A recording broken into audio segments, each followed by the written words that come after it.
Olá a todos! Como vocês sabem, o canal foi feito para falar de filmes, séries, música, mas com tudo que está acontecendo hoje no mundo, o assunto é sério, bastante sério. Ironicamente, o entertainment agora tornou-se a camuflagem que a elite utiliza para nos desviar a atenção do que realmente está acontecendo. Isso tem a ver comigo, com você, com todos nós. É sobre a consciência, despertar. Eu sei que é mais confortável continuar adormecido, sair do modo que fomos doutrinados a seguir sem pensar, questionar.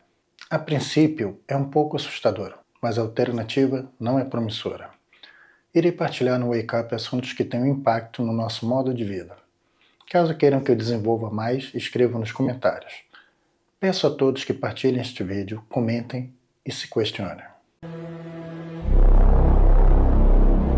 Espalhando poeira de carbonato de cálcio na atmosfera. Bill Gates está apoiando o primeiro experimento em grande altitude de uma solução radical para as mudanças climáticas, criando uma enorme nuvem química que poderia resfriar a Terra.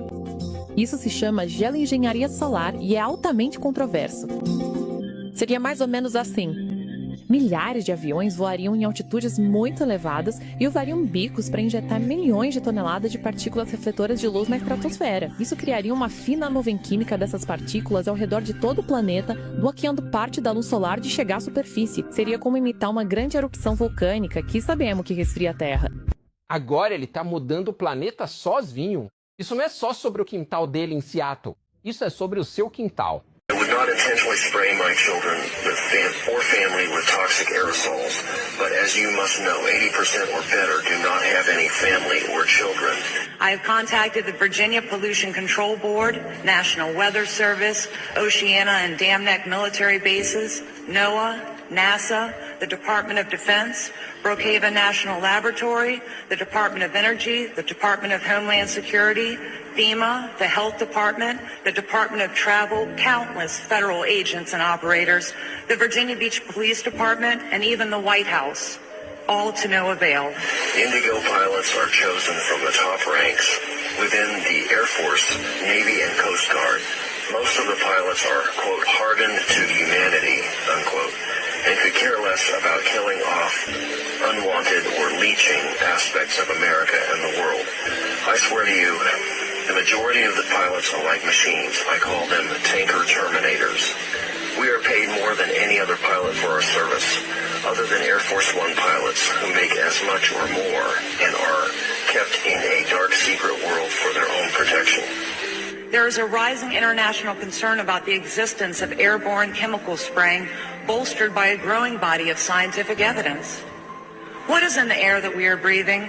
A decade and a half into public radar, the fight against aerial geoengineering has shifted from fringe suspicion to a populist front line against unelected technocrats playing God with the atmosphere. We're in a war. This is a war against me, you, our children, our grandchildren, and generations to come. This is war raised upon us. These programs consist of spraying tons of patented aerosol pollutants into our skies without public consent. This includes aluminum, barium, strontium, and more. I don't want some creep ramming chemicals down my throat without my permission. Pushback has finally reached the EPA and the HHS, now forced to at least pretend to look into it amid mounting state-level revolts.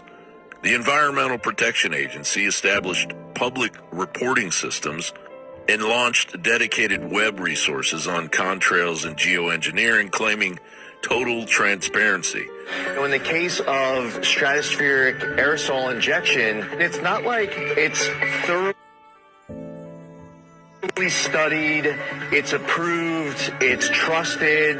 Instead, you have people who just want to do it on their own, like try to get themselves someone to hand over $1 billion to just go dump a whole bunch of sulfur dioxide into the stratosphere. There are entities and people who would want to drastically scale these activities up.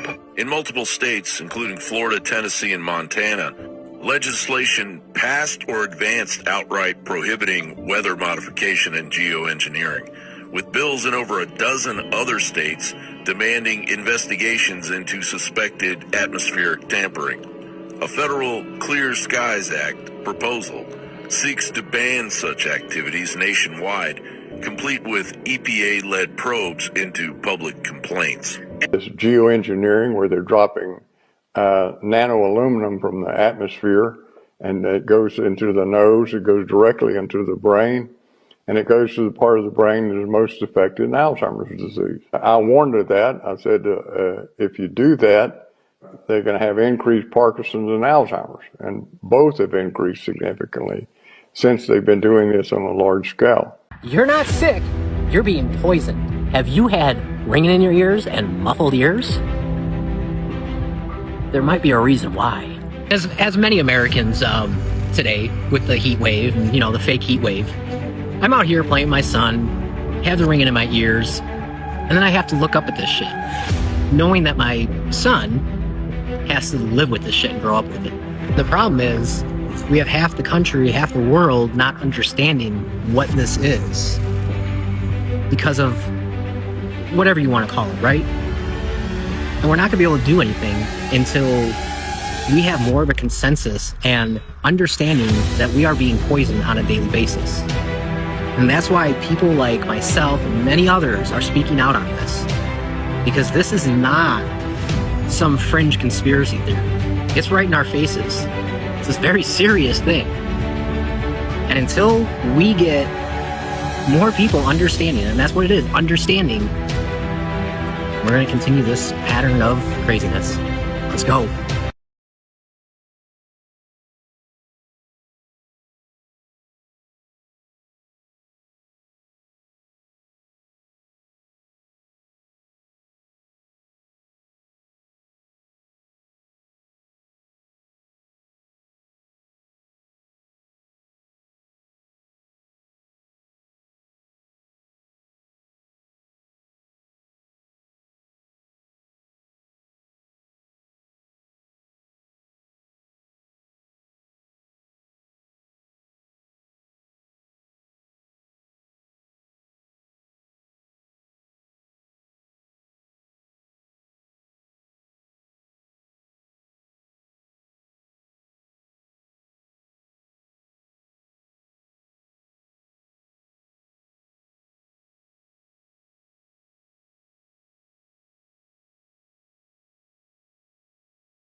Pessoal, isso está acontecendo aqui nos céus de Portugal.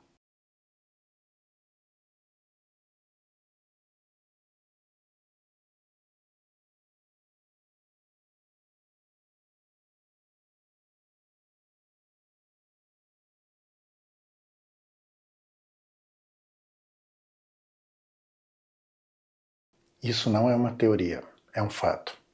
Pare, respire fundo, o ar está diferente.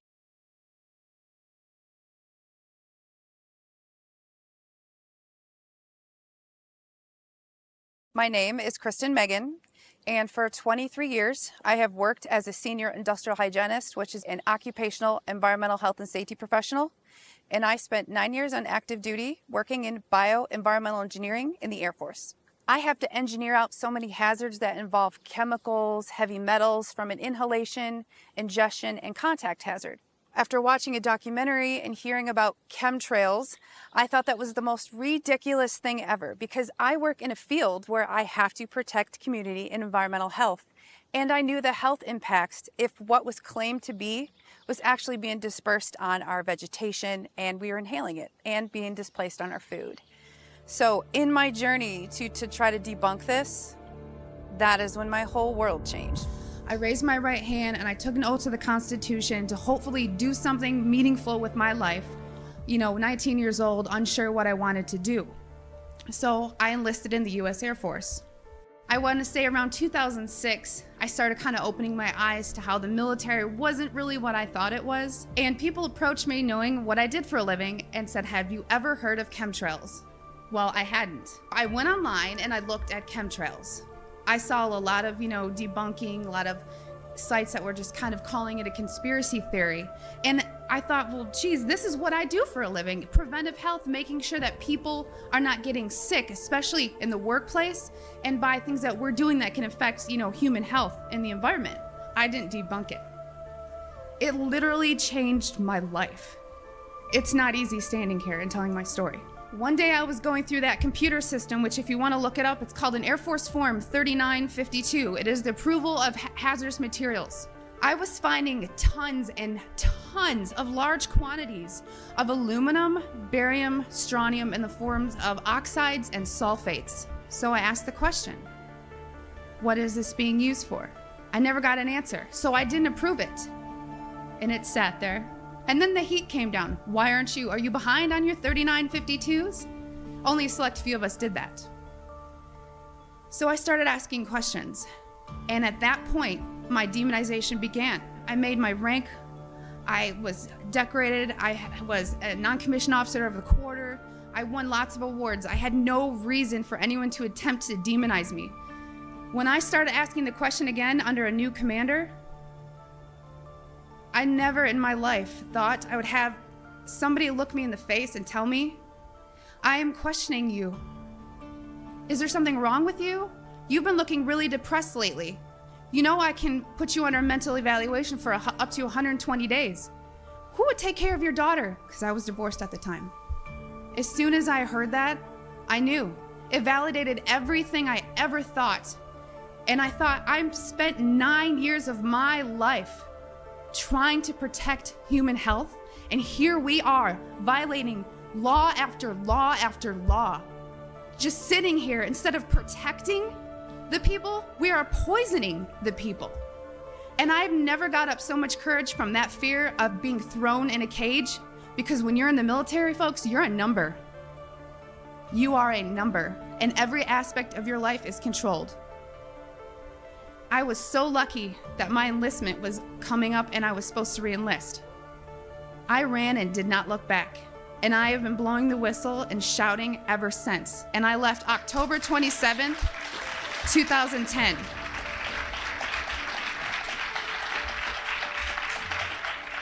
Not only is it happening, but the very profession I was attached to inside of the Air Force was the one that was part of the group approving the chemicals. I spoke on this issue for about 15, 16 years now. My story has stayed the same. My story is a part of a bigger story, a piece of the puzzle.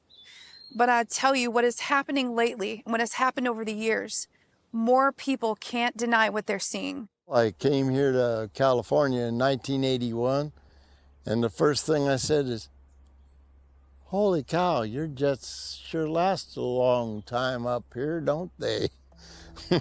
And that was the kickoff of CHEMTRAILS. I said, whoa, I wonder what's going on here in Mount Shasta. And I started taking some samples. Greetings, gentlemen. Thank you for the opportunity. I'm a retired scientist, bachelor's, cum laude in forestry, master's in zoology, 35 years, USDA scientist, Soil Conservation Service, U.S. Forest Service, civil service equivalents in range, wildlife, fisheries, geology, agriculture, soils, ornithology, entomology, botany, mycology, hydrology. Am I qualified to speak? Just letting you know it. Okay, you want some figures? Okay, latest water test, tested the rain. 13,100 micrograms per liter of aluminum in the rain in 2013. Normally, it should be 0. So 13,100 is pretty damn much, folks. It used to be 0, then it was 100s in the 2000s, and then since 2010, it's into the 1000s and the latest 13,100. In the snow on Mount Shasta, pristine Mount Shasta, 61,000 micrograms per liter, 4 times the amount that is found in the soil up there. Where in the hell is this stuff coming from if it's not coming from the soil? You know, these tests are international in scope. We're seeing this all over the world, guys. Frankly, I was a bit scared. The limit on aluminum, I think, was 50, and I was getting 64,000. There's something going on that probably isn't good for me. Now, it wasn't always that, but it went up and down wildly. Sometimes it would, well, there's some chemtrails over there in the east. They'll blow over us shortly. Set out the jar and catch some of that rain. It was only 100 or a couple hundred. And every now and then you'd get one that was almost clean. But then just lately, everything's got aluminum. Everything does. Aluminum blocks essential nutrients. I am unable in my garden to restore normal pH, and that's because nanoparticles are now in the circulatory systems of both plants and humans. So welcome, fellow guinea pigs. Meaning, okay, now we have to tell the truth, but we'll just make up another lie with it. So we'll say it's just to block the sun. People are so dumb they'll believe anything. So we'll just make up a new lie, and then we'll just tell that lie. I mean, it took them this long to figure this out, so we'll just tell another lie, right? So we'll just tell them, okay, well, we're doing it, but it's only for this reason. You can no longer call something a conspiracy theory, I don't believe, when Harvard, Bill Gates, the White House admin, former, and a CIA director are all calling for these programs to start. This demonstrates that there are people in power that have every intention to carry them out, and we should put preventative measures in place to make sure that they don't. And people say, well, Justin, this has never happened. In 1955 in St. Louis, they sprayed chemicals over an impoverished St. Louis community just to see what the effects would be. Now, 5 years ago, this speech was laughed at and I was tossed out of here and it was a loony bin kind of talk, but we've currently got 30 states propose bills to ban weather modification, including Texas. And the EPA's announced they're investigating it as well. This is no longer controversial. And I'm grateful the issue is mainstream, but we can't depend on the state and the federal government to take care of this for us, which is why I think we should all do our part locally to put measures in place. This is exactly why I would call on the city of Benbrook to basically pass a resolution outlawing this practice locally. While this may be out of your jurisdiction and federal airspace is higher, you can start the conversation, you can get attention on the issue, you can educate your public, and you can help report these instances to the EPA. Just because it could be out of your jurisdiction doesn't mean there aren't ways for us to fight back. You have a platform and you can use it to educate the public. If enough local communities and state governments shine a light on this issue, I'm confident that we can stop the practice, whoever's carrying it out. I encourage everyone to start testing your soil, looking at these things. Mike Adams is already looking at our soil samples in Florida. The experts say this stuff accumulates in our body over time, and I don't want to be breathing microscopic bits of aluminum, my family, who knows what else. And we all know what happens when metal is in a microwave, so I really hope they don't crank up those radiation towers that have been put on every street corner.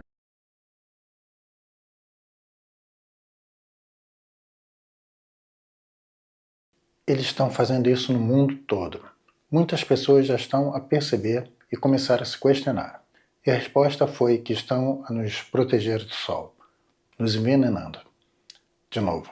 The COVID shots increased your risk of 7 major cancers: bladder, breast, colorectal, thyroid, gastric cancer. There was 8.7 million people in both of these studies, and they compared vaccinated to unvaccinated. So the vaccinated are getting more cancers. We have all the case reports published. People get these shots, and then a day later, sometimes a week later, they get massive tumors, or the cancer starts to spread everywhere in the body. CDC Wonder data, official government data, shows that excess cancer deaths have shot straight up right after the mass vaccination campaigns. There's been hundreds of thousands, or over 100,000 excess cancer deaths in the United States from the shots. It appears the mass mRNA injection programs were one of the largest carcinogenic exposures in history. Em conversa com algumas pessoas, o que eu vi foi: o que podemos fazer? Com certo desânimo. Nós podemos tudo, podemos nos juntar, cobrar do governo respostas. O que não podemos é ficar parados enquanto nos envenenam. Cuidem-se, procure alternativas naturais para proteger sua saúde e restabelecer o equilíbrio do seu corpo. A seguir, novo apagão, pandemia 2.0, alimentação. Podemos nos prevenir da Agenda 2030. Só depende de si.